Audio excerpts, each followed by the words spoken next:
खुलुमबाय स्टुडियाव दं आं राजिब बसुमतारी। बे समाव फिन आरोबाव खाम्फा बरगयारिनि मोनसे गिदिर खहा, जेराव 14 नं चिरां दुवाराव गोबां खामानि मावनायनि बाथ्रा बुंबोबाय थादोंमोन खाम्फा बरगयारि बिथाङा। थामहिनबा 1 नं क'क्राझार लकसभा बियाबनि बिपिएफनि बिजाथि खाम्फा बरगयारिनि बियाब 14 नं चिरां दुवार बियाबनिफ्राय बिपिएफ दोलोनि गासै सा 30 सोद्रोमाफोरा खनसेयैनो बिपिएफ नागारनानै इउपिपिएल दोलोआव दिनै जगदान जाफैदों।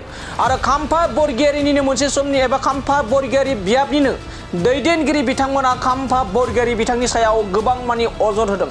थांनाय 15 बोसोराव गोबां बिपिएफनि खामानि मावनाबो ओनसोलनि जेबो खामानि मोनासै बा मावनायनि आरो अनसुंथाइ जेबो मोननो हायासै। बे समाव अजद दैखांदों बिथांमोना, जाय बिथांमोना बिपिएफ नागारनानै इउपिपिएल दोलोआव दिनै जगदान जाफैदों।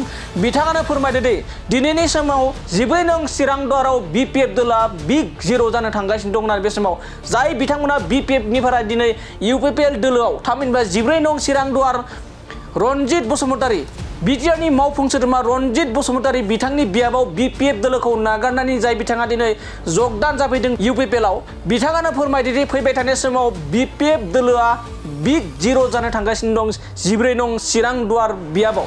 आरो लोगोसे आथिखालनि प्रमद बर'नि दैदेननाय बिटिआर सरकार लोगोसे 14 नं चिरां दुवारनि एमसिएलए रनजित बसुमतारी एबा बिटिआरनि मावफुं सोद्रोमा रनजित बसुमतारी बिथाङा ओनसोलनि लुबैनायखौ मावफुंना होगोन, बेयो अराय फोथायनाय दं होननानै दिनैनि बे जगदान जानाय हाबाफारियाव फोरमायदों।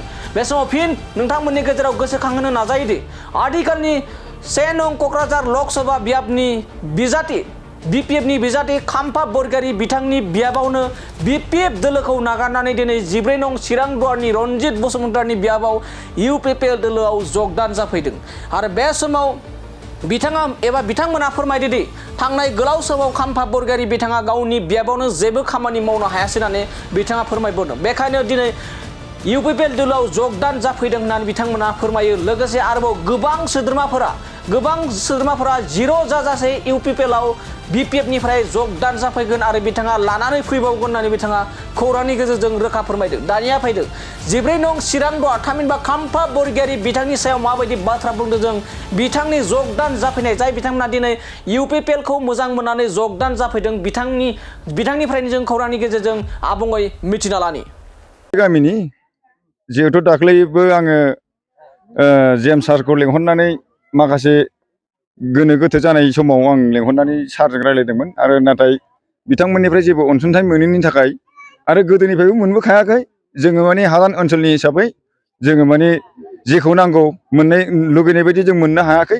बेनिखायनो जोङो दिनै गासैबो आंनि जिहेतु जा उनाव थालांनाय जाहाथे माने बिपिएफनि हान्जाखौ आङो गासैखौबो जाहाथे माने ज' जथायनानै जोङो बिदिजों जानाय नंला होननानै जों इउपिपिएल हान्जायावनो जों दिनै जगदान होनो ओंखारनाय जादों। जोङो दिनै दा एनरलमेन्टखौ बिथांमोना खोन्थानो हागोन बेसेबां जनसंख्या जाखो, जिहेतु माने 28 जन जानो हाबाय, ओमफ्राय माखासे बाखिया BS2आव दङ, ओमफ्राय बिसोरबो गासैबो आंनि आखायावनो फैजोबखाबाय।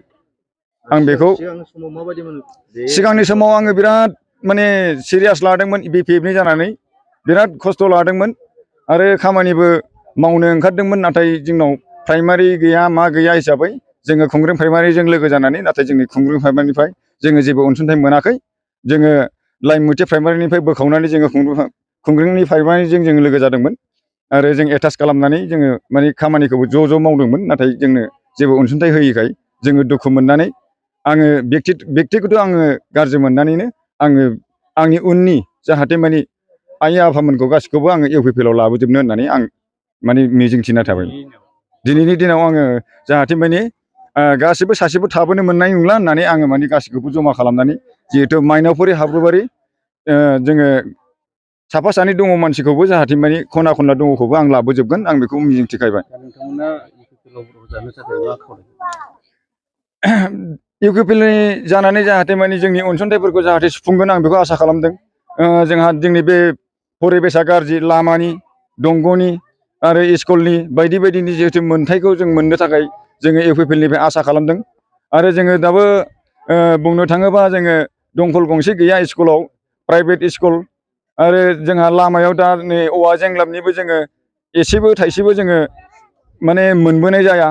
जोङो रायजोयैनो खाङै मावै दिनैसिमबो बोराय हाबलायबाय।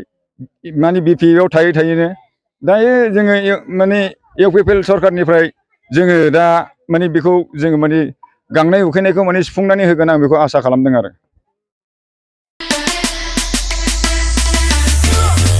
गोजोनथाव खौरां 100 राङावनो सोलायहोनो हागौ नोंथांनि लाइफस्टाइल। रंजालि बैसागु फोरबोजों लोब्बा लाखिनानै नोंथांमोननि थाखाय लाखि गिफ्ट कुपन एबा खाफाल आनजाद नायनाय लानानै फैदों।